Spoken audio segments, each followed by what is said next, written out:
A white background with balls from different sports arranged in two rows. The text was written in black and the slide reads, Equity and Equity Principles. Equality means each individual or group of people is given the same resources or opportunities. Equity recognizes that each person has different circumstances and allocates the exact resources and opportunities needed to reach an equal outcome. So nakita na po natin yung iba't ibang images natin, di ba? So meron tayong parang isang pamilya na nanonood ng ball game. Yung isa binigyan ng stool, yung isa hindi binigyan ng stool, yung isa naman parang wala ng bakod. Kaya napapanood na nila yung ball game talaga nang hindi na kailangan meron pang stool, etc. etc. So summary lang yon ng kung ano yung possibly na nakita ninyo sa mga images na pinakita natin. And the question is, number 1, which of those images ang nagpapakita ng equity and equality?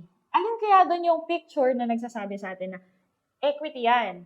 Tapos yung isang picture, equality yan. And number 2, ang sunod nating tanong ay, which of the images is actually considered total inclusion or sabihin na natin total equality through equity? Paano nga ba yun?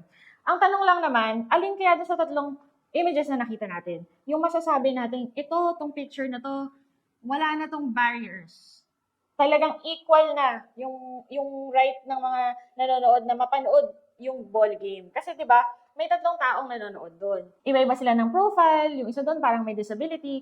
So, paano natin masasabi or alin doon sa mga pictures na yun ang magsasabi sa atin na ito na yung image na masasabi natin may total equality na sa panonood ng ball game. So, let's discuss equity and equality. Siguro kapag nag-discuss na tayo at pinag-usapan na natin kung ano ba tong principles na ito, mas maiintindihan natin na bakit ganun yung picture number 2. Yung picture number 1, yung pala yung equity ba yun o equality ba yun? So, as we go along, sa palagay ko, mas masasagot natin yung question sa activity. So, what is equality and equity pala? So, ano ang ibig sabihin ng equity and equality? Usually, napapagbaliktad siya ng mga tao. May mga na-encounter na din akong trainees and participants sa mga trainings ko dati na akala nila pwedeng equity lang or pwedeng equality lang. Yung iba naman talaga, napapagbaliktad nila na parang the way to equity is through equality. So, malalaman natin yan. By defining first kung ano ang equality. So, equality is about sameness or equal, giving equal treatment.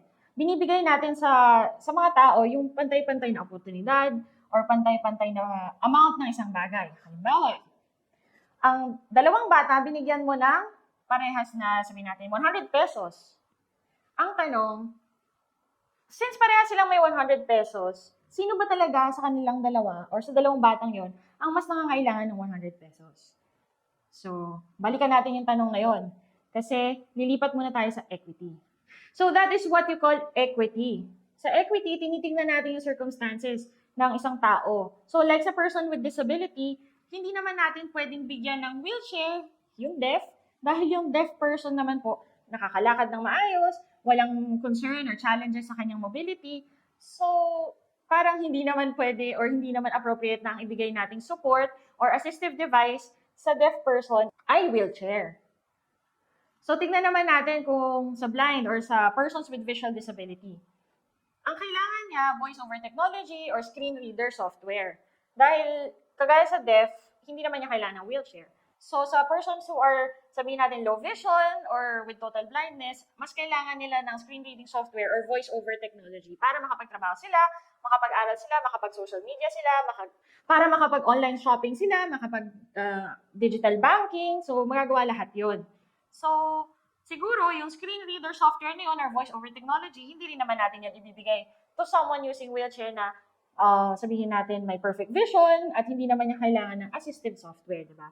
So, lagi natin tandaan, kailangan sa equity, tinitingnan talaga natin yung circumstances ng tao kasi doon tayo titingin or yun yung dapat nating malaman bago tayo gumawa ng isang programa or services. Dahil kailangan kasi pagka gumawa tayo ng programa, di ba, naka-outline doon yung guidelines. Paano siya ma-avail ng mga tao? So, dapat, bago natin ilatag lahat ng yon, napag-isipan muna natin na sino ba yung mga end users at ano talaga yung circumstances nila or ano ba ang tunay nilang sitwasyon sa ground. Now, paano naman natin sasabihin yung equity is way to equality? So, nagbigay nga ako ng mga examples kanina na titignan niya yung circumstances ng tao bago ka magbigay kasi ang ibibigay natin sa kanila is based on what they need para mapunan kung ano yung kakulangan. So, pagdating sa equality, ang pinag-uusapan kasi dito is the sameness or equal rights or equal access to opportunity. For example, isang taong walang kapansanan and another person with disability is going to school. So, pag tinignan natin yan sa equality na lens or equality na perspective, parehas silang nakakapag-access ng education dahil parehas silang nag-aaral, parehas silang pumapasok sa school. Now, so sa bagay na yon, equal na sila, di ba? Pero, pagdating sa learning and pagdating sa classroom management, kung nasa isang classroom sila in a mainstream class, dito siguro natin makikita kung paano dapat maging equitable yung isang teacher sa isang class na may person with disability. Sinasabi ba natin na kailangan magbigay siya ng special attention or magbigay siya ng special treatment sa person with disability? Definitely not. Hindi naman yun yung point ng equity equality.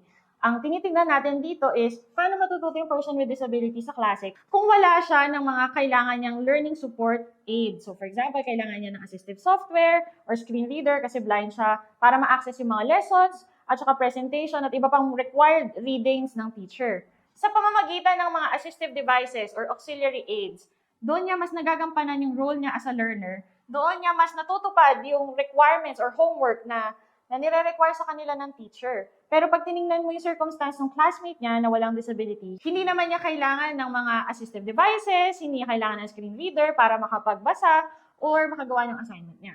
So looking at two scenarios, makikita natin na malaki yung pinagkaiba ng learning process ng dalawa. Yung isa, kailangan niya ng learning support, katulad ng mga na-mention ko ng type of technology. Tapos yung isa naman, hindi niya kailangan kasi traditionally, he can read the printed books, copy notes from Blackboard, etc. etc.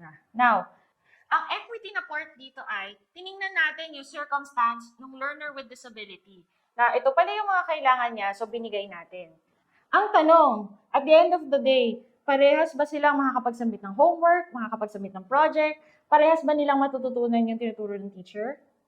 The answer is yes, dahil even if they have a different learning process, since naibigay natin doon sa person with disability yung kailangan niya based on her circumstances and learning needs as a person with disability, mas nagagampanan niya ng equal sa kaklase niya kung ano ang requirement. Nakikita natin dito na yung equitable measure of providing what is needed or what is needed by the learner with disability ay siyang nagiging way para maging equal siya pagdating sa performance or academic standing.